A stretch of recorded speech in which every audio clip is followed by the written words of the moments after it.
მოგესალმებით, თქვენ უყურებთ ქუთაისი პოსტის სტუდიას. Ჩვენი ქვეყანა უამრავი გამოწვევის წინაშე დგას, მაგრამ ერთ-ერთი მთავარი გამოწვევა არის მოსახლეობის გადინება. განსაკუთრებით თვალშისაცემი ეს პროცესი არის სოფლად. იმერეთის გარშემო უამრავი სოფელია, თავად იმერეთში, სხვა რეგიონებშიც, სადაც მოსახლეობა მასიურად გაედინება. სოფლებში ძირითადად მოხუცები რჩებიან.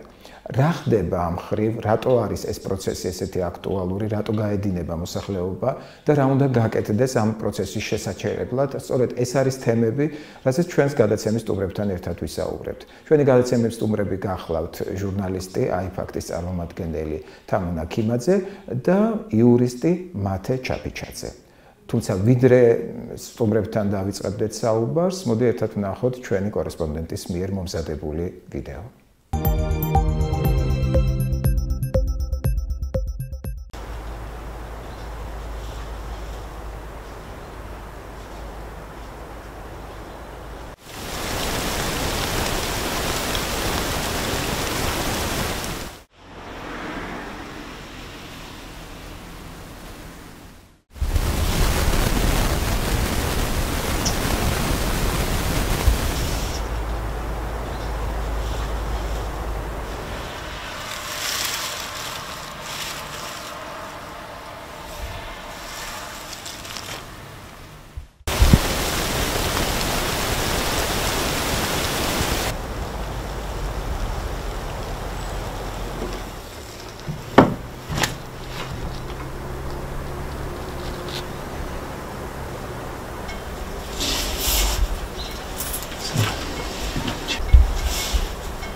თამუნა, ძალიან დიდი მადლობა, რომ დღეს ჩვენთან ერთად ხართ და საკმაოდ აქტუალურ პრობლემაზე უნდა ვისაუბროთ.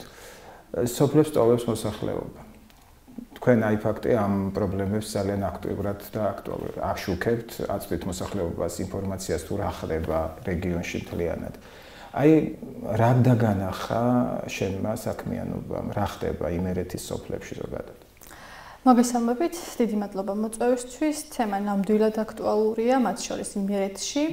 2020 წლიდან მუშაობთ იმერეთის მასშტაბით აქტიურად და დავდივართ სხვადასხვა სოფელში, ათობით სოფელი გვაქვს ამ დროის განმავლობაში ნანახი და ყველგან, სადაც კი ჩვენ ყოფილვართ, აშკარად შესამჩნევია მიგრაცია, სოფლიდან მოსახლეობის გადინება და მთავარი პრობლემები ალბათ უფრო მეტად, რაც მათ ეხებათ, ეს არის ელემენტარულად ინფრასტრუქტურული საკითხები, იგივე წყლის პრობლემა, იგივე გზის პრობლემა და ამას ემატება ისიც, რომ ზოგიერთ სოფელში სკოლების რეაბილიტაცია გაჭიანურდა, შესაბამისად მოსახლეობის გადინებაც შესამჩნევი გახდა, ვთქვათ, ამის გამო. რომ მაგალითად სკოლებთან დაკავშირებით შეგვიძლია გავიხსენოთ იგივე ხონის სოფელი გორდი, სადაც სკოლის პროექტირება გაჭიანურდა, შემდეგ რეაბილიტაცია, მოსახლეობა იძულებული გახდა, რომ ბავშვები სხვაგან გადაიყვანას სასწავლებლად და შემდეგ უკვე გადადიან და რჩებიან იმ სხვა ადგილას და შესაბამისად იცვლება ეს სოფლებიც.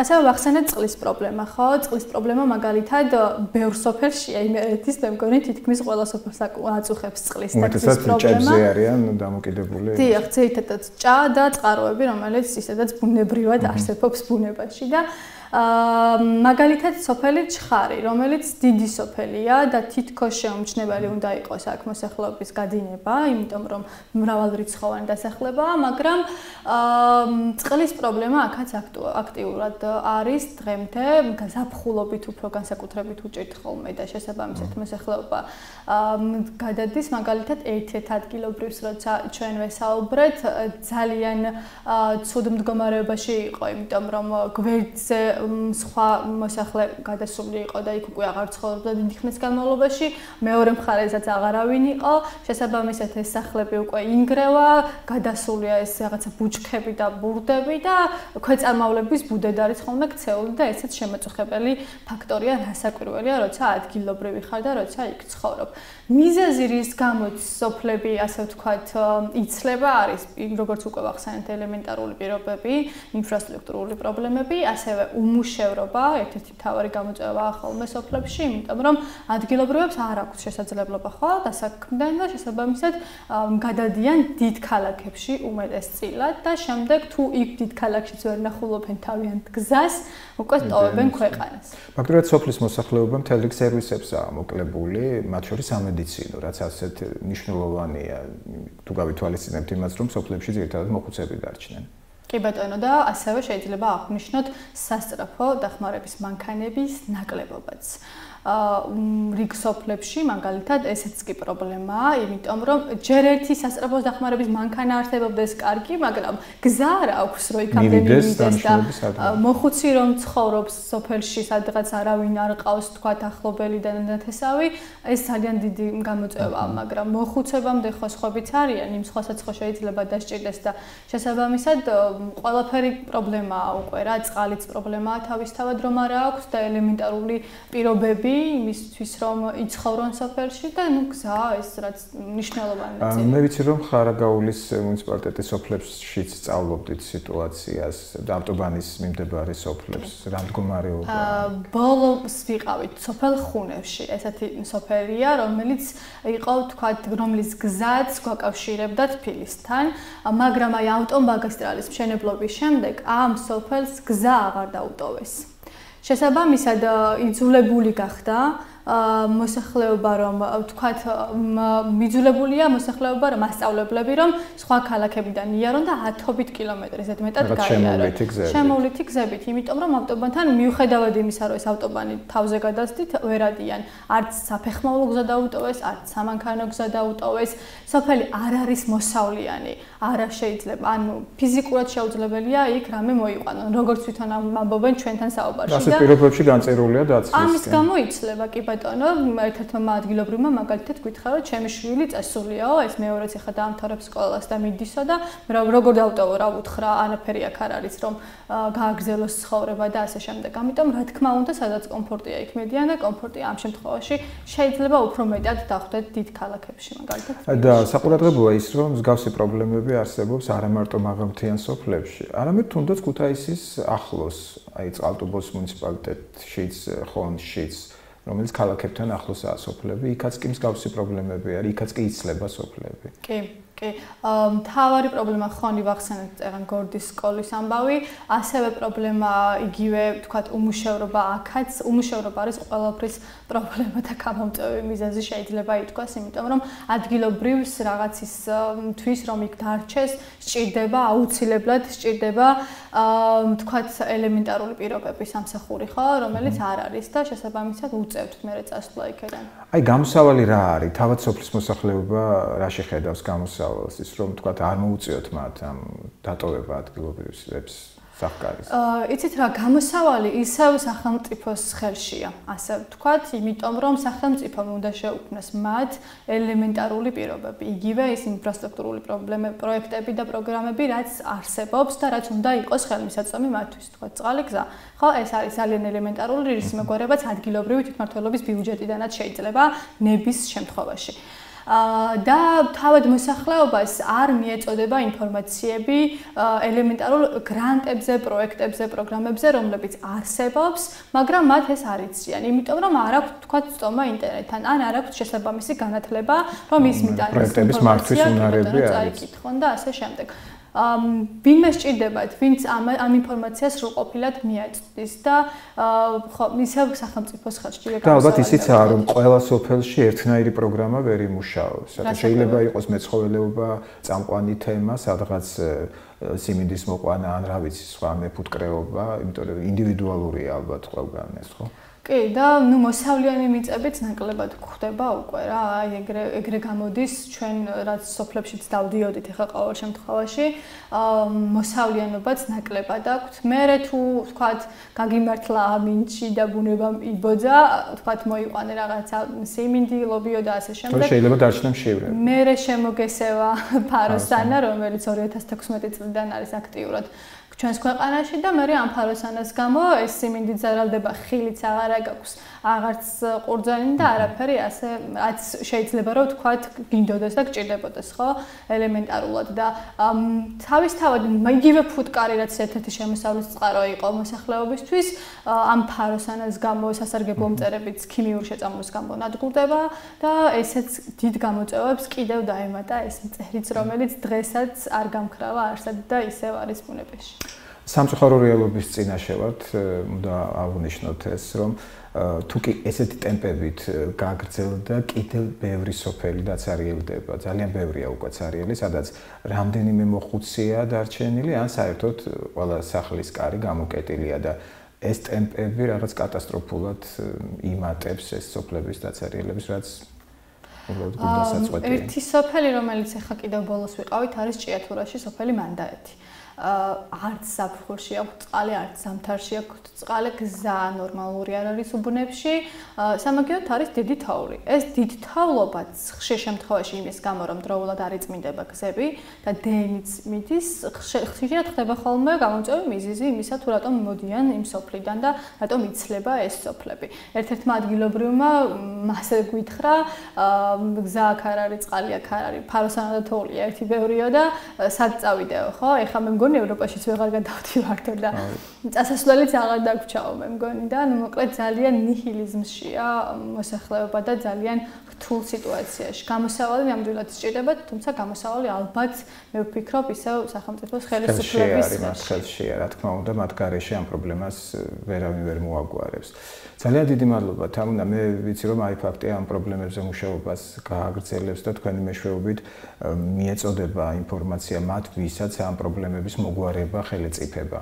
კი ბატონო და მართლა ისეთ სოფლებში მივსულ ვარ, სადაც თქვათ მერის წარმომადგენელიც კი არ არის ნამყოფი და მოსახლეობას ძალიან ცუდ მდგომარეობაშია და მედიებს ჩვენც გვაქვს ეს შესაძლებლობა, ჯერჯერობით გვაქვს ეს შესაძლებლობა, რომ ეს პრობლემები გამოვიტანოთ სამზეურზე, მიბაწოდოთ პასუხისმგებელ პირებს და მათ ეს პრობლემები მოაგვარონ, შედეგები დაიდოს და რა თქმა უნდა, მნიშვნელოვანია ხო ეს ყველაფერი იმისთვის, რომ სოფელშიც დარჩეს მოსახლეობა, ქალაქშიც იყოს და ასე შემდეგ. ჩვენ მედია საშუალებებმა უნდა ვეცადოთ ჩვენი მხრივ რა შეგვიძლია, მაგრამ ჩვენი შესაძლებლობები მწირია, მაინც გასაღები არის ხელისუფლების ხელში და მათ უნდა მოაგვარონ ეს პრობლემა. ძალიან დიდი მადლობა ჩვენთან სტუმრობისთვის.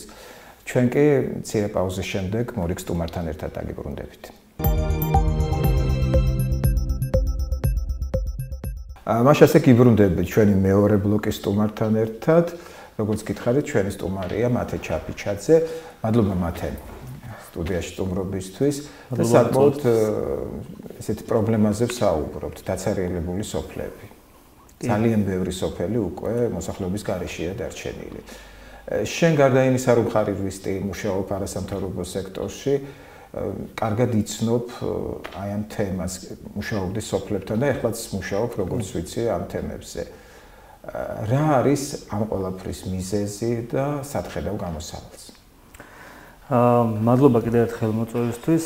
ნამდვილად ეს პრობლემა ბოლო 10 წლეულია უკვე უდგას და სერიოზული, ასე ვთქვათ, განგაშის სიგნალი უნდა შემოუკრათ უკვე ის დროა, იმიტომ რომ სოფლებში პრაქტიკულად მოსახლეობა აღარ არის და ეს ბევრი ფაქტორით არის გამოწვეული, მაგრამ მე მინდა ხაზს გავუსვა და გავამახვილო ყურადღება იმ საკითხზე, რომ თუ როგორ შეგვიძლია რომ ეს პროცესი შევაჩეროთ. რა თქმა უნდა, ამისთვის პირველს ვიტყვი რომ სახელმწიფოს როლი არის უმნიშვნელოვანესი და ამ კუთხით სხვათა შორის უნდა აღინიშნოს, რომ ევროკავშირი წლების განმავლობაში გვეხმარებოდა ჩვენ. გვეხმარებოდა იმასთან დაკავშირებით, რომ სერვისები, რომელიც ამ წუთას მხოლოდ ქალაქში არის ხელმისაწვდომი, როგორმე უნდა ასულიყო რაიონულ ცენტრებში და უფრო ახლოს იმ ადამიანებთან, სადაც ისინი ცხოვრობენ. ანუ ძალიან ბევრი პროგრამა, პროექტი, მათ შორისაც იუსტიციის სახლების პატარა მოდელების, ანუ მსგავსი რაღაცების გაკეთება ზუსტად აი ამ ყველაფრისთვის ესე ვთქვათ იყო, რომ მოქალაქეებს არ დაჭირებოდათ ჩამოსვლა რაიონულ ცენტრებში, ხო? ეს ერთი მომენტი. მეორე იყო ის, რომ ეკონომიკური ვთქვათ პროგრამები, რომელიც ასევე უწყობდა ხელს იმას, რომ მაღალმთიან სოფლებში მომხდარიყო მოსახლეობის დამაგრება. რაც საბოლოო ჯამში ჩვენ შეგვიძლია ახლა შევაფასოთ, რომ ნაწილობრივ ეს განხორციელდა, მაგრამ არ კმარა ამას ნაწილობრივ, ამას ჭირდება მეტი ძალისხმევა და ჩვენ ვიცით, რომ ამ კუთხითაც დონორი ორგანიზაციები მუშაობდნენ იმისთვის, რომ უფრო მეტად, ასე ვთქვათ, უფრო მეტი რესურსი მისულიყო მათთვის.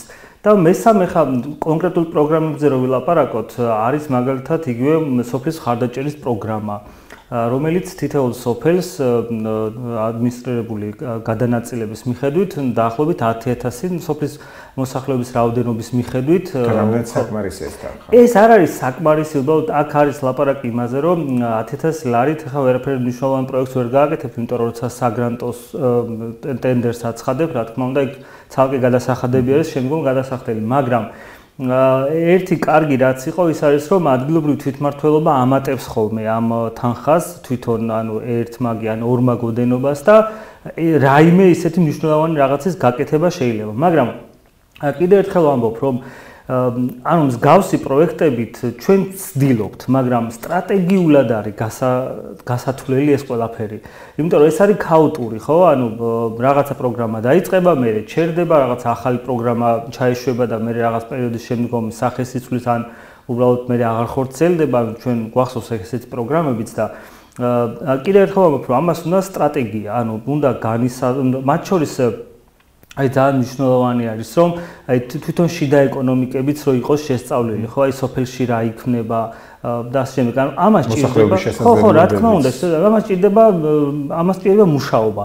ეხლა უნდა ვთქვათ ერთი რამ, რომ ადგილობრივ თვითმმართველობას ამის რესურსები ძალიან ნაკლებად აქვს და ეხლა ისიც უნდა ვთქვათ, რომ სოფლის მეურნეობის სამინისტრო ვაკეში არის გამაგრებული და იქედან როგორ შეხედავენ ამ პრობლემებს, მე უბრალოდ ამ სოფლის მხარდაჭერის პროგრამასთან დაკავშირებით ეხლა მე რამდენიმე ადამიანთან მქონდა შეხება და როგორც ვიცი, იმის გამო რომ ვთქვათ, რომელიმე სოფელმა არ დაკარგოს ეს თანხა, ხშირად ირჩევენ ისეთი პროექტის გაკეთებას, რომელიც სოფელში არაფერს არ ცვლის, მაგალითად მოსაცდელის არიტუარო დარბაზი.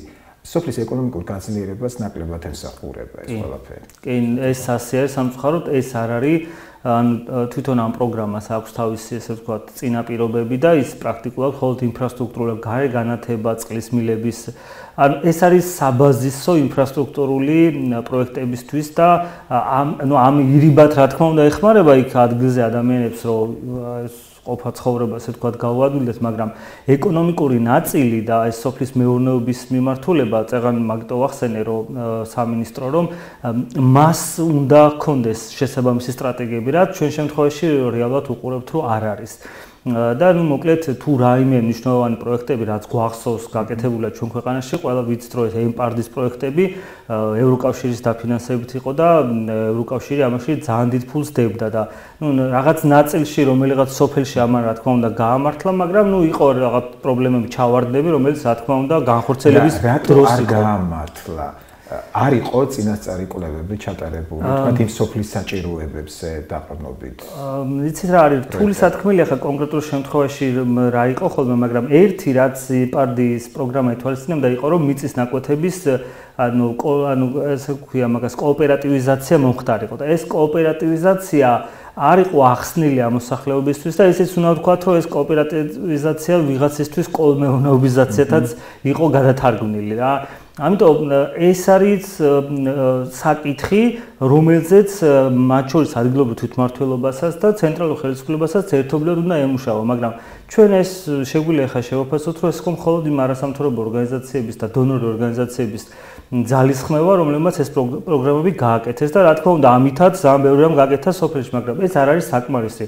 ყველაზე დიდი ის არის პრობლემა ის არის, რომ აი განათლების, ხელმისაწვდომობის ნაკლებობის გამო ახალგაზრდები აი მე-10-11 კლასელებს უკვე სოფლებში ვეღარ ნახავ რა, მათი უმეტესობა მოდის ქალაქში და ასე ვთქვათ, ქალაქის ცენტრალურ უნივერსიტეტებში, ან თბილისში, ან ქუთაისში, ან ბათუმში ღებულობენ განათლებას და ამისთვის ძალიან მნიშვნელოვანი იყო ასევე იგივე სასწავლებლების განვითარება, რაც დაიწყო კიდეც, მაგრამ ახლა ამ ეტაპზე, არ ვიცი, იმ დონორი ორგანიზაციების გარეშე ამის გაკეთება უბრალოდ მე პირადად შეუძლებელი მგონია. ეჭვმეპარება მეც რომ ხელისუფლებას ჰქონდეს უკვე ამ ფინანსური რესურსი. ძალიან დიდი ფული იყო, იმიტომ რომ ეხლა მარტო შენობების რემონტი და ეს ხო არ არის, ანუ იქ არის ინფრასტრუქტურის გამართვა, რაშიც მაგალითად ეხლა ცნობილი კოლეჯები, რომელიც არის დონორმა ორგანიზაციებმა ის გაარემონტეს და მთელი აღჭურვილობა გადასცეს. სასწავლო პროცესის გარკვეულ თანხმობრივად საჭიროებს და ეხლა ეს ადგილობრივ თვითმმართველობას ნამდვილად არ შეუძლია და ცენტრალურ დონეზე კიდე რას ფიქრობენ ამ ბოლო პერიოდში მე უბრალოდ არ ვიცი, იმიტომ რომ ვერ ვხედავ რაიმე ესეთ აქტიურ ამბავს მათი მხრიდან და აი ეს ნაწილი რომ შევაჯამოთ, შემიძლია გითხრათ რომ სამწუხაროდ რაც დრო გადის ეს პრობლემა კიდევ და უფრო მეტად იჩენს თავს. კი, კარგია ეს ადგილობრივი პატარა პროექტები, რაც წეგან ვახსენე იგივე სოფლის მხარდაჭერის პროგრამა, რომელშიც სხვა შორის გათვალისწინებული არის, რომ შესაძლებელი იყო დონორ ორგანიზაციასაც მიიღო მონაწილეობა. ან მაგალითად თუ 10,000 ლარს ცენტრალური ბიუჯეტი გადაიხდის, დაუშვათ 10,000 ლარს ადგილობრივი ბიუჯეტი გადაიხდის და ანუ დარჩენილი თუ პროექტი ითვალისწინებს კიდევ რაღაც თანხას, შეიძლება დონორ ორგანიზაციასაც მაგრამ აქ ის კითხვა, რამდენად აქვთ ადგილობრივ მოსახლეობას სოფლად წვდომა და ის უნარჩვევები, რომ თქვათ იმუშაონ დონორებთან და მოიძიონ თანხები. ხო, აი ხა მაგაზე გეთანხმებით, იმიტომ რომ ეს თუ თუნდაც ახლა მე რა პროექტშიც ვარ ჩართული, სადაც ოვნის და ტყიბულის მუნიციპალიტეტების ეს მონიტორინგს ვახორციელებ სოფლის მხარდაჭერის პროგრამის ეს USAID-ის დახმარებით არის და ჩვენ მუნიციპალიტეტებს ვეთანამშრომლებით და ვეუბნებით, რომ ეგ ჩვენ დაგეხმაროთ ან მოქალაქეებს გადავამზადებთ აქტიურ მოქალაქეების მოუძებნით და ვეუბნებით, რომ აი ეს არის გასაკეთებელი თქვენ თემში და ეს საჭიროებები ასე უნდა იკვლიო, დონორ ორგანიზაციებს ასე უნდა ელაპარაკო, აქ უნდა მოძებნო, ეს პირობები არის საჭირო ამ ყველაფრისთვის. ხო და ამისთვის არის ეს რესურსი რეალურად.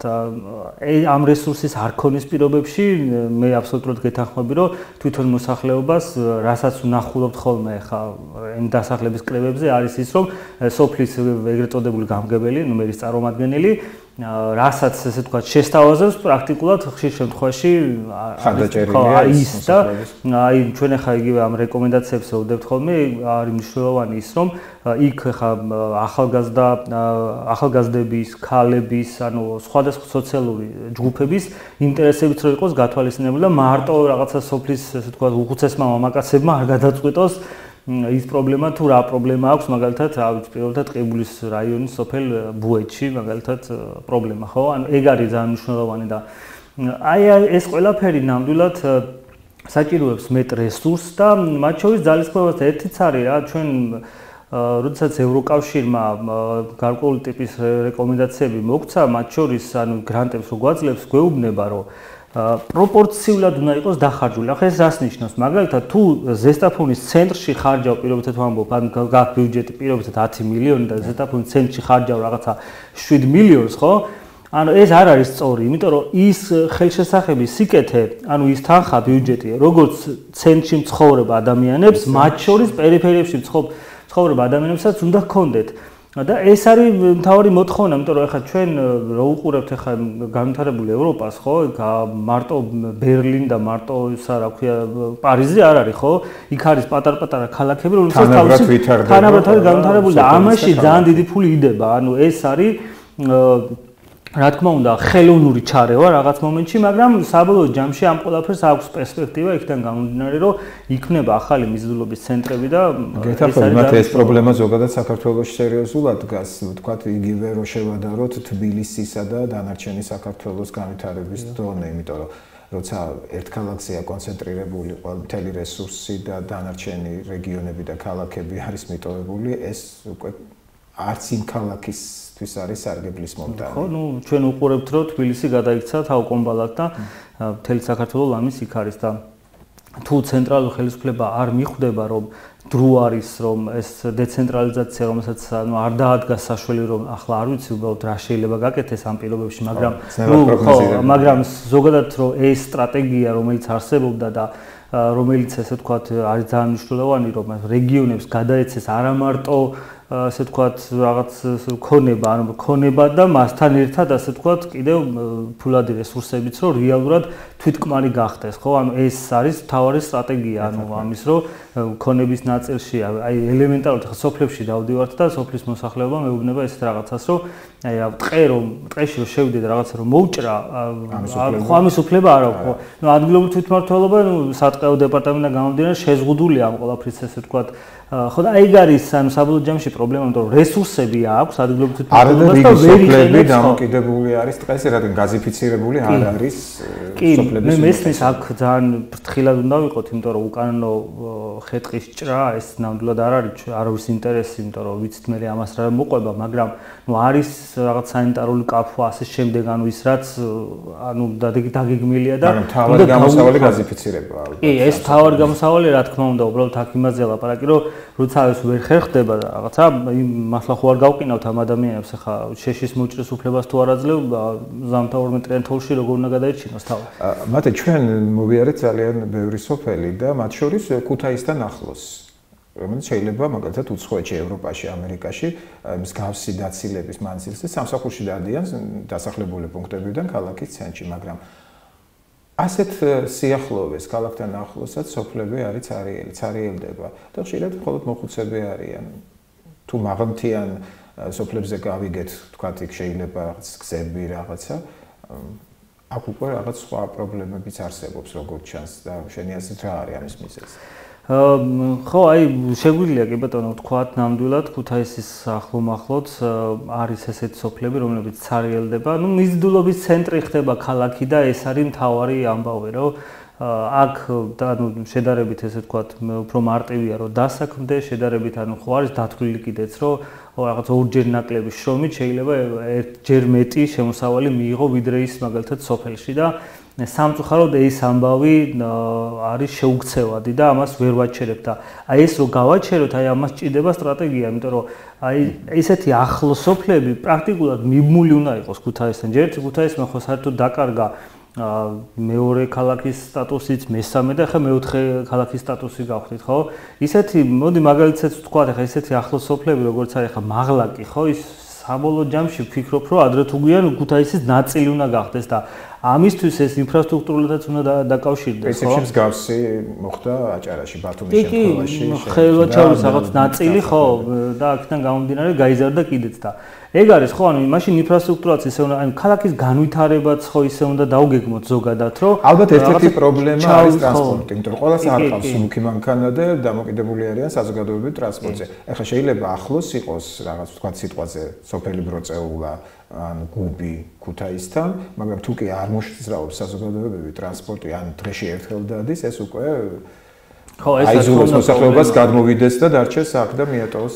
ნამდვილად, აი მე შემიძლია გითხრა, იგივე ტყიბულის მაგალითზე შემიძლია ვთქვა, რომ ეხლა დაინიშნა სულ დაახლოებით 2-3 თვე არის ავტობუსი, რომელიც საწირედან დადის ტყიბულში. და რომ არა ეს ავტობუსი ფიზიკურად შეუძლებელია რამდენიმე ათეულობით ბავშვი მაგალითად ტყიბულში რაღაც წრეზე რაღაც ვთქვათ სკოლის მერე დარჩენ და იქ აურას ვთქვათ ღონისძიებებში მიიღოს მონაწილეობა, ხო? ანუ ზუსტად ამ ერთმა ავტობუსმა, რომელიც საღამოს ბოლო რეისი არის 7 საათი, გადაწყვიტა ის, რომ აი სოფლებიდან რაღაც 3-4 სოფელი არის დაკავშირებული და ეს ხალხი სარგებლობს და ქუთაისთან ახლოდაც მით უმეტეს, ხო, რა თქმა უნდა, ხა არც მე დიდი რესურსი შეიძლება ამისთვის დაიხარჯოს და აუცილებელია, ანუ ეს არის დასაგეგმი, რა ვიცი, ბაღდათი რო ასე ახლოს გექნება და მე ბაღდათლებთან მქონდა აქ მერიასთან რაღაც ურთიერთობა, მათ თქვეს, რომ ქუთაისში მოდიან, ფულს ხარჯავენ და ჩვენი მუნიციპალიტეტი უბრალოდ არის პენსიების გამცემი, ანუ ხო ხვდები, ეკონომიკა დოვლათი არ იქნება იქ და ესეთი ახლო მუნიციპალიტეტები კიდევ უფრო მეტად უნდა იყოს. თუმცა კომუნიკაციის საშუალება ალბათ იქნება დიდ ქალაქთან, ეს ადამიანები არ დატოვებენ იქ საცხოვრებლად. არ დატოვებენ.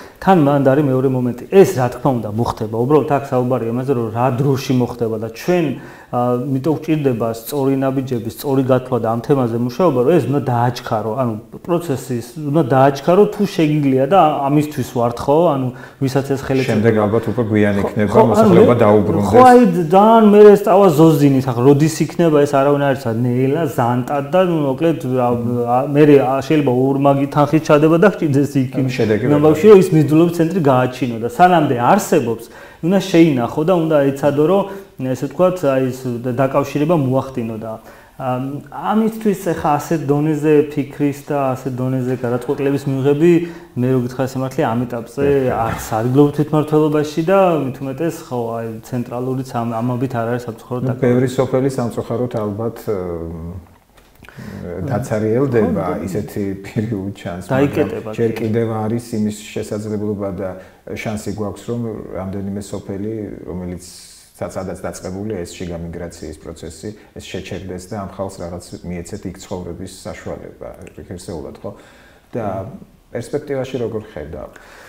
პერსპექტივაში ვთქვათ, შენახსენე ამერიკული და ევროპული დახმარება, თუ კი ეს დახმარებები არ იქნება. ნუ ამ დახმარების გარეშე მე ძალიან რთულად მგონია, რომ რაიმე უკეთესობისკენ შეიცვლება. მე ვფიქრობ, რომ უბრალოდ იქ ჩვენ გვექნება, ანუ ამის გაჩერება იქნება შეუძლებელი, ანუ ფიზიკურად გაგვიჭირდება ამ რაღაცების შენარჩუნება, რაც ეხა გვაქვს სოფლებში და რაც დრო გავა ადამიანები, რადგან ეს ვიზუალობის ცენტრი ნაკლებად იქნება, ნაკლები ეკონომიკური, ესე ვთქვათ, დოვლათის შექმნის ინტერესი იქნება და მათ შორის სერვისებზე ნაკლები ხელმისაწვდომობა იქნება, ეს საბოლოო ჯამში მოიტანს იმას, რომ რაც უფრო შორს არის სოფელი, უფრო მეტად იქნება დაცარიელებული. სამწუხაროდ ეს ასე იქნება, მაგრამ კიდევ ერთხელ ვამბობ, რომ ამას ჭირდება სტრატეგიულად მუშაობა, ამას ჭირდება გადაწყვეტილებების მიღება და ამას ჭირდება რესურსები, რომელზეც რა ვიცი, ნუ ახლა ეს დონორები გვეხმარებოდნენ და აწივინდა გვეხმარება, უბრალოდ არ ვიცი. აი ძალიან რთულია ახლა წუხვართ იმას, რომ სოფლები იცლება, ეს არ არის ასე ამოვნო, მაგრამ ალბათ ძალიან რთულია უთხრა ადამიანებს, რომლებმაც იციან ქალაქის მოსახლეობა თუ როგორ სერვისღებულობს და ისინი აბსოლუტურად მოწყვეტილი არიან ყველაფერს და ამ დროს უთხრა მათ, რომ არა შენ დარჩი სოფელში და ხო, არა, ვერ ეტყვი. ხა ეგ არასწორი ნათქვამია ნამდვილად, იმიტომ რომ ისიც ადამიანია, ყველა ადამიანები ვართ და ყველა ხედავს იმას, რომ ეხლა ცენტრალურ ნაწილში რო ესეთი ინფრასტრუქტურა და რაღაცა პერიფერიებზე ცხოვრობს ადამიანებსაც ელემენტარულად რაღაც გზა არ აქვს ნორმალური, ნამდვილად ვერ ეტყვი ამას რა, ეს უბრალოდ შეუძლებელია, ბუნებრივად მოხდება და აი წეღა რომ მკითხე რას მოლოდინი აქვს, მე მოლოდინი მაქვს რომ სამწუხაროდ რას დრო გავა, ასეთი ნუ ეს საბაზისო ინფრასტრუქტურა უნდა გაკეთდეს, მაგაზე ლაპარაკი არ არის, მაგრამ ეს ინფრასტრუქტურა არ არის საკმარისი.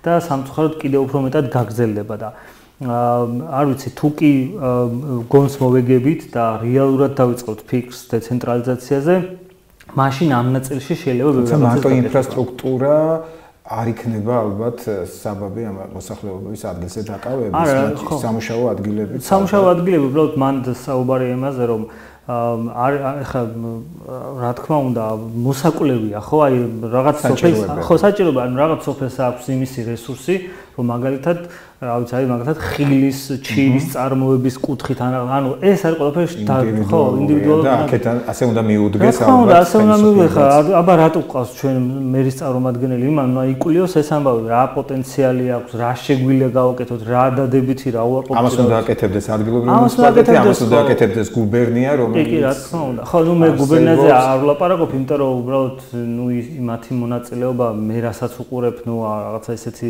ხო მინიმალური ანუ რაღაც არ შემხოდრია ხა ისეთი რომ რაღაცა მათი თაოსნობით რაღაცა ესეც ყოფილიყოს თუ შემხდება პრობლემა არ არის ვიტყვი კიდეც რა თქმა უნდა მაგისთვისაა ვართ ანუ რომ საბოლოო ჯამში ყველა სტრუქტურამ ვიმუშაოთ იმაზე რომ სოფელი არ დაიცალოს და მართლა არ მივიღოთ თავკომბალა ხა ქუთაისის შემთხვევაში გარშემო სოფლება ფაქტიურად ანუ იცლება და ქუთაისი ხდება ანუ თავკომბალა ოღონ იმერეთის მასშტაბით ხო ეს სამწუხაროდ გარდაუვალი პროცესია ასე თუ გავაგზავნებთ მაგრამ თუ შევცვლით რაღაცას და ვიმუშაოთ იმისკენ რომ აი როგორ რანაირად და აი თუ სწორად ავხსნით იმ მოქალაქეებთან ჩვენ სოფელში მაცხოვრებელ ადამიანებთან რომ თუ რა ჯობია თუ ეს კოოპერატივი თუ რაღაც ფორმა დავარქვათ ხო ხა არ გვინდა პრინციპში ახალი გამოსაგონებელი არც არაფერია სოფლიოში ამის პრაქტიკა არსებობს რომელიც შეგვიძლია გავიზიაროთ და იმ მიმართულებით წავიდეთ აქ კიდე ერთი მომენტია რომ ეს სოფელში მაცხოვრებელი ადამიანების უმეტესობა კვლავ რაღაც შინამეურნეობას მისდევს და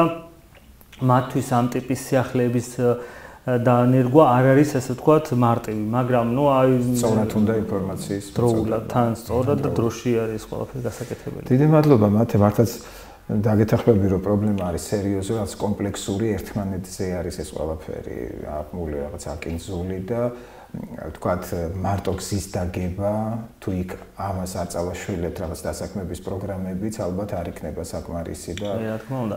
ჩვენ ერთ რასაც ხშირად გვესმის ხოლმე და კურსსა და ანს ხვდება, რომ აი დავაგეთ ამდენი რაღაცა კილომეტრი გზა, ანუ რესურსების ხარჯვის ფონზე თანამდებობის პირები ესე ვთქვათ რაღაცა ქულებს იწერენ და თავარი ამბავი არის რა, რომ ის გზა რო დააგე, ანუ გზა დააგე, ეს კალკულაცია, ეს ფული, უბრალოდ მან თავარი არის, რომ შეიძლება დათვალო რა სოციალური სიკეთე მიიღო ამ გზით იქ მაცხოვრებლებს. ანუ ამაზე უნდა გქონდეს თავარი აქცენტი და არა იმაზე, რომ გზა დავაგე. გზა დავაგე გასაგები ხა.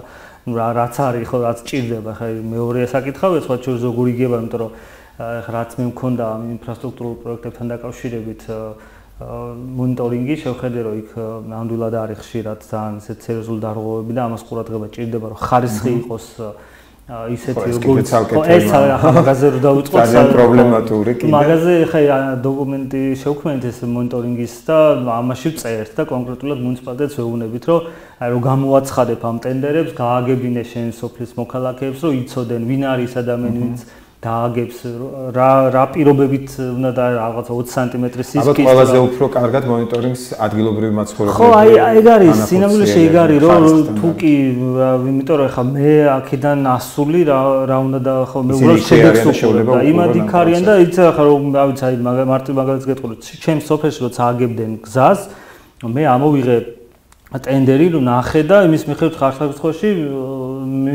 მივსდევდი ფეხებში მართლა რო იტყვიან რომ აი რაღაცა სილა რო იყო იქ რაღაცა პირობითად 3 სანტიმეტრი 5 სანტიმეტრი პირობითად და რომ არ საერთოდ არ დააყარეს უთხარი რომ აქ გიწერია თქვენ ეს და ვინც მოვა მიღება ჩაბარებაზე მე იმას ახელს არ მოვაწერ. ამიტომ აუცილებელი საზოგადოებრივი მონიტორინგი და ამის ეს უნარჩვევები მოსახლეობას უნდა გამოუმუშავდეს, იმიტომ ეს მათი არის, მათი თანხა იხარჯება და ეს ამას უნდა შევეცვლოთ. და აი ძალიან მნიშვნელოვანია რომ ჩვენ ეს ხედვები, ანუ კიდევ ერთხელ ვამბობ, რომ რასაც აკეთებ, ანუ მარტო მხოლოდ სწორხაზო უნდა დანახვა არ კმარ, წეღარა მაგალითს მოვიყვანე, რაღაც გზა გავაკეთე, წყალი გავაკეთე. ანუ ამით რამდენ ოჯახს რა სიკეთე მოუვა, ის რომ გაიზრდება თუ არა ბრუნვა, ადამიანები დაბრუნდებიან თუ არა სოფ. აი ეს ყველაფერი დასათვლელია და საბოლოო ჯამში ეს პროექტებიც ახლა რაზეც მე ვლაპარაკობდი ამ ინფრასტრუქტურულ პროექტებს, ანუ წერან ახსენე კიდეს და მართალია რომ ზოგჯერ არის ხოლმე რომ ისეთ პროექტი კეთდება, რომელიც არავინ არაფერში არ იყენებს. ნახეთ კიდეც აი ეს ცნობილი ის არის სატრენაჟორო დარბაზები, სადაც დარბაზი არა რაღაც ატრაქციონებია, რომელიც შეიძლება სადღაც სოფლის განაპირა არის და სადაც არავინ არ დადის. არ დადის და შეიძლება საერთოდ ახალგაზრდაც არ იყოს რა, ანუ ხო ისეთი ვინც ახლა ნუ ჩვენ გადაცემის დასაწყისში ჩვენს მაყურებელს შევთავაზეთ ვიდეო ერთ-ერთ სოფელში ხონის მუნიციპალიტეტში, ზეძილეთის თემშია გადაღებული. საკმაოდ დიდი სოფელია, სადაც გზა დაიგო, ბეტონის გზა, მაგრამ მოსახლეობა ფაქტიურად არ არის. ეს გზა ფაქტიურად არავის არ ჭირდება იქ, იმიტომ რომ ადგილობრივი მოსახლეობა აღარ დარჩა რამდენი. ხო, აი მაგიტო არის გასათვლელი, რომ აი ზუსტად ანუ პირველი რა უნდა გააკეთო და მეორე რა უნდა გააკეთო. ხო, ანუ ეგ არის რესურსები უნდა იყოს ოპტიმალურად გადანაწილებული და ამაზე უნდა იყოს ნამდვილად აი რა ვიცი, რო იტყვიან ასე თქვა ტვინის ბურღვა ამ თემაზე, რომ აი ეს თუ ეს ასე გავაკეთო თუ ასე. ხო, ეს თუ ეს ეფექტიან, ანუ ეფექტურობა ეს რაც არის თავარი ამბავი, ეს თუ არა გვაქვს, ხო, ეხა ხო, იქ ალბათ იყო ჩასმული, ესა გაიმარჯვა იქ რაღაცა ან როგორ ჩატარდა კიდე ეკრება საკითხავია და დაიგო ეს გზა, კი ბატონო, გზა დაიგო, მაგრამ წეღარო ვთქვი, რომ სოციალური სიკეთე ვის ანუ ვინ მიდის იქ, ვინ მივა, ეს მინიმუმ ხო უნდა დასვა, ეს შეკითხვა და აი ესეთი კითხვები რომ ამას რა შედეგს მოიტანა, ამ კუთხით უნდა აკეთებდა რეალურად ყველა პროექტს და ყველა იმ საქმეს, რასაც სოფელში დიდი მადლობა მათე საინტერესო საუბრისთვის. საწიამოვნო იყო შენი სტუმრობა და საკმაოდ საინფორმაციული საფრთხე. ჩვენი დღევანდელი გადაცემის თემა იყო დაცლილი სოფლები, რომლებიც ბევრი სოფელი რომელიც ფაქტურად უკვე აღარ არსებობს, ბევრში უკვე მხოლოდ მოხუცები დარჩნენ და რაც წარმოადგენს უდიდეს პრობლემას ჩვენი ქვეყნისთვის და ჩვენი რეგიონისთვისაც კონკრეტულად. დიდი მადლობა რომ გეყურებდით, ეს იყო ქუთაისის პოსტის სტუდია, მე ჟურნალისტი ხვიჩა ვაშაყმაძე გახლდით, მომავალ შეხვედრამდე.